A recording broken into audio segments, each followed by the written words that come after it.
মা, পালকি এসে গেছে। তুমি কোথায়? সারা গ্রাম ভেঙে পড়েছে, আর তুমি এখনো ঘরের ভেতর? পালকি এসেছে তো আমি কি করব রাকিব? আমি কি তোকে বলেছিলাম পালকি সাজিয়ে আনতে? নাকি আমি কথা দিয়েছিলাম তোর বউ বরণ করব? মা, দোহাই লাগে, আস্তে কথা বলো। মানুষ কি ভাববে? আজ আমার জীবনের সবচেয়ে বড় দিন। তুমি যদি এমন করো, নুসরাত কি মনে করবে? ও তো ভয়ই নামছে না। ভয়? যার পরিবারের অমতে মায়ের মুখের ওপর কথা বলে বিয়ে করার সাহস আছে, তার আবার ভয় কিসের? আর মানুষ কি ভাববে সেটা নিয়ে তুই ভাব। আমার মান সম্মান তো তুই ধুলোয় মিশিয়ে দিয়েছিস সেদিন, যেদিন আমার বোনের মেয়ে সাদিয়াকে বাদ দিয়ে এই মেয়েকে পছন্দ করেছিস। ভাবি, কিসব অলক্ষণে কথা বলেন? নতুন বউ এসেছে, একটু হাসি মুখে বরণ করুন। ছেলের সুখেই তো মায়ের সুখ। নামান বৌমাকে। আপনারা থামুন। আমার ছেলের সুখ কিসে সেটা আমি জানি। যে ছেলে মায়ের পছন্দ বোঝে না সে আর যাই হোক, সুখী হতে পারে না। আমি বলে দিচ্ছি, এই বউকে আমি বরণ করব না। যার ইচ্ছে সে নামাক। মা, চলো না। আমি পালকির ফাঁক দিয়ে দেখেছি, ভাবি পরীর মতো সুন্দর। লাল শাড়িতে একদম রাজকন্যা লাগছে। চলো না মা। তুই যা নীলা, ছোট মানুষ, তুই এসব বুঝবি না। যার আসার কথা ছিল সে আসেনি, যে এসেছে সে আমার কেউ না। মা, তুমি এতটা নিষ্ঠুর হতে পারো না। ও এতিম না হলেও আজ নিজেকে এতিম মনে করছে। তোমার একটু ছায়া পাওয়ার জন্য ও সব ছেড়ে এসেছে। আমি কি ফিরে যাব? মা তো আমাকে চাইছেন না। পাগল হয়েছো? এটা তোমার বাড়ি। মা একটু রেগে আছেন, ঠিক হয়ে যাবে। চলো, ঘরে চলো। আসসালামু আলাইকুম মা। খবরদার, সালাম দূর থেকে দেওয়াই ভালো, ভক্তি দেখাতে হবে না। সোজা ওই উত্তরের ঘরে চলে যা।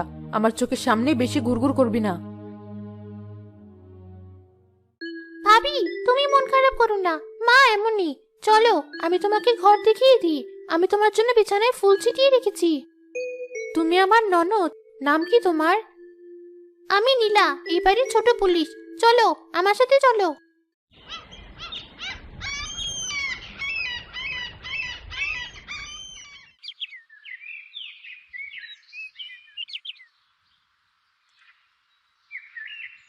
ভাবি, তুমি এত সকালে উঠেছো? আমি তো ভাবলাম তুমি বেলা করে ঘুমাবে। নতুন বউরা তো দেরি করে ওঠে। না বোন, অভ্যেস নেই। আর মায়ের জন্য নাস্তা বানাচ্ছি। শুনেছি মা সকালে রুটি আর কড়ালিকারের চা পছন্দ করেন। মা কিন্তু খুব কড়ালিকারের চা খায়, চিনি একদম কম। আদা আর লবঙ্গ দিতে হবে।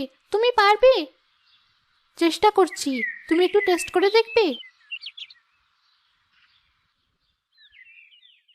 কার এত বড় সাহস আমার রান্নাঘরে হুকুম চালায়? জরিনা, তোকে আমি কি বলেছিলাম?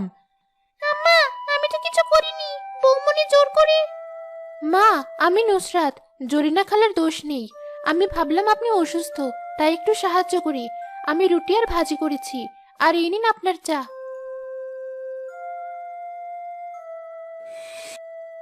এই তোর চা? এটা কি চা বলে না গরম পানি? আমার বাড়িতে এমন ফ্যাকাশে চা কেউ খায় না। বাপের বাড়ি থেকে কি রান্না বান্না কিছু শিখে আসিসনি? নাকি শুধু ছেলের মাথা খাবার শিখেছিস? মা, তুমি এমন করছো কেন? চাটা তো ভালোই হয়েছে। আমি তো খেয়েছি। গন্ধটা একদম তোমার হাতের মতো। তুই চুপ কর নীলা, বড়দের কথায় কথা বলবি না। যা পড়তে বস। আমার মেজাজ এমনিতেই খারাপ। মা, কাপটা ভেঙে গেল। আপনার পায়ে লাগেনি তো? আমি আমি তো জানতাম না আপনি ঠিক কতটা কড়া চা খান। আমাকে শিখিয়ে দিলে। শেখানোর সময় আমার নেই, আর কাকে শেখাবো?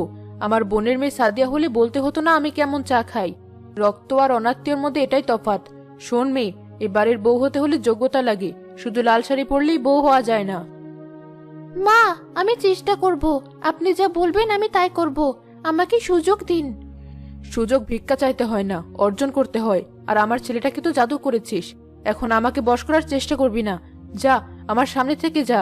জরিনা, এই নষ্ট চা ফেলে দে, নতুন করে চা বানা। মা, আমি আবার বানিয়ে দিচ্ছি। দরকার নেই। তোর হাতের এক কাপ চা খাওয়ার চেয়ে সারাদিন না খেয়ে থাকা আমার কাছে সম্মানের।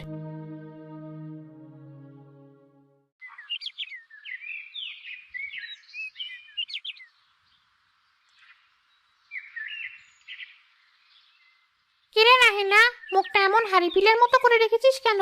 নতুন বউ ঘরে, এখন তো হাসি খুশি থাকার কথা। নাতি নাতনির মুখ দেখবি কয়দিন পর। হাসি খুশি? কপাল পুড়লে কি আর হাসি থাকে? তুই তো জানিস সবই। তা তো জানি, তবে বৌমা তো দেখতে অনেক সুন্দর। কিন্তু শুনেছি ওর বাপের বাড়ির অবস্থা তেমন ভালো না। বংশগৌরব তো আমাদের মতো না। অবস্থা দিয়ে কি হবে, রক্ত তো ঠিক নেই। আমার ছেলেটাকে এমন জাদু করেছে যে মায়ের মুখের ওপর কথা বলে। আজ সকালেও চায়ের কাপ নিয়ে ছেলের কাছে নালিশ করেছে। মা, তুমি মিথ্যে কথা বলছো কেন? ভাবি তো ভাইয়ের কাছে কোনো নালিশ করেনি। ভাবি তো উল্টো তোমার কাছে মাফ চেয়েছে, আমি নিজে শুনেছি। ও মা, এই পিচ্চি মেয়ে বলে কি? নাহেলা, তোর মেয়ে তো পেকে গেছে, বড়দের মুখে মুখে তর্ক করে। এই মেয়েকে শাসন করিস না। নীলা, চুপ কর, বড়দের কথায় কথা বলিস না। যা ভেতরে যা। কেন যাব? মিথ্যে বললে আমি চুপ থাকবো কেন? ভাবি অনেক ভালো। ভাবি আমাকে আর চুল বেঁধে দিয়েছি। তোমরা শুধু শুধু ভাবির দোষ ধরো। নীলা, ভিতরে এসো, মা বকছেন। খালাম্মা, আসসালামু আলাইকুম। মা, আপনার ওষুধের সময় হয়েছে, পানি আর ওষুধটা রেখে গেলাম। ওষুধের নাম করে আবার বিষ টিষ খাওয়াও কিনা কে জানে। দিনকাল ভালো না রাহেলা, সাবধানে থাকিস। সম্পত্তি কিন্তু ছেলের নামেই। বউ যদি ছেলেকে হাত করে ফেলে, তোকে বৃদ্ধাশ্রমে পাঠাতে সময় লাগবে না। খালাম্মা, সৃষ্টিকর্তা সব দেখেন, কারণ আমি মিথ্যা অপবাদ দেওয়া মহাপাপ। মা আমার মুরব্বী, ওনার ক্ষতি হলে আমারই ক্ষতি। আর বৃদ্ধাশ্রমের কথা বলছেন? আমার বাবা আমাকে শিখিয়েছেন, জান্নাত মায়ের পায়ের নিচে, শাশুড়িও মা। তুই আমার মেহমানের সাথে তর্ক করছিস, মুখের ওপর কথা বলছিস? যা এখান থেকে, বেয়াদব মেয়ে। দেখলে তো এখনই কেমন ফনা তোলে। সাপের বাচ্চা সাপই হয়। এই মেয়েকে এখনই টাইট দে, নইলে পরে পস্তাবি।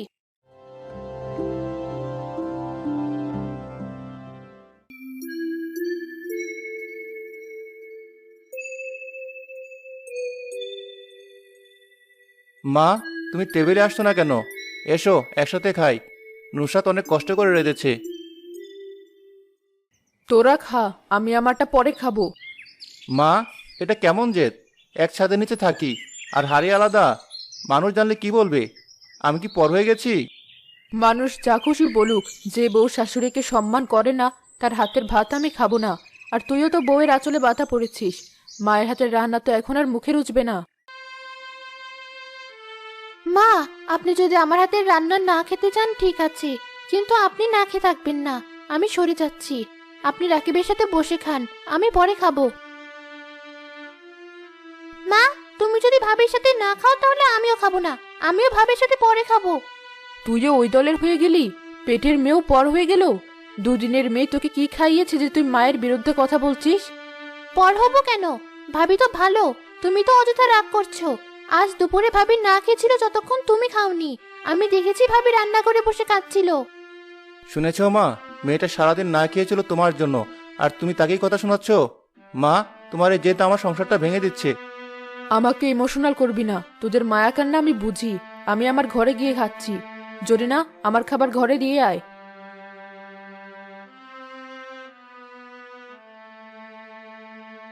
আমিও খাবো না। নুসরাত, উঠো। না, তুমি খেয়ে নাও, মা কষ্ট পাবে।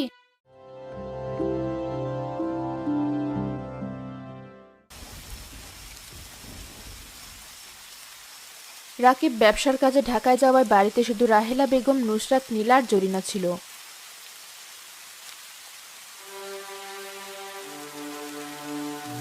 পানি, আমার বুকটা, কেউ আছিস? ভাবি, ওঠো, মায়ের কি যেন হয়েছে। মা কথা বলছে না, কেমন যেন করছে। কি হয়েছে? চলো তো দেখি, জরিনা খালাকে ডাকো।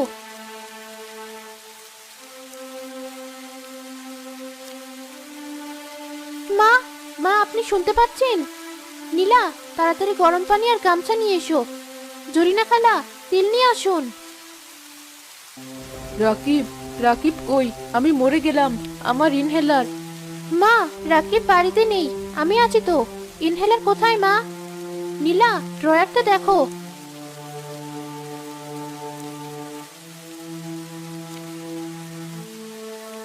মায়ের তো ভীষণ জ্বর, আমি মালিশ করে দিচ্ছি। নুসরাত তেল গরম করে রাহেলা বেগমের শরীরে মালিশ করতে শুরু করলো। চলে যা, তুই চলে যা। অপয়া মেয়ে, আমার ছেলেকে কেড়ে নিতে এসেছিস। মা, আমি যাব না। আপনি আমাকে যতই গালি দিন না কেন, আমি আপনাকে ছেড়ে যাব না। আমার মা মারা যাওয়ার সময় আমি তার পাশে থাকতে পারিনি।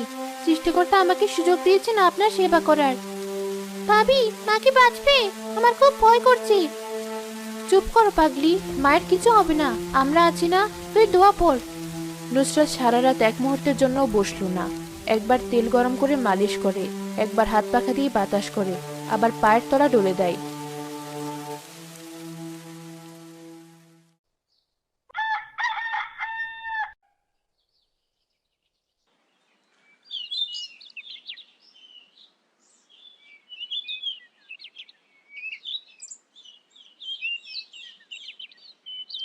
বৌমা, মা, আপনি উঠেছেন? এখন কেমন লাগছে? বুকে ব্যথা আছে? আমি কি গরম দুধ করে আনবো?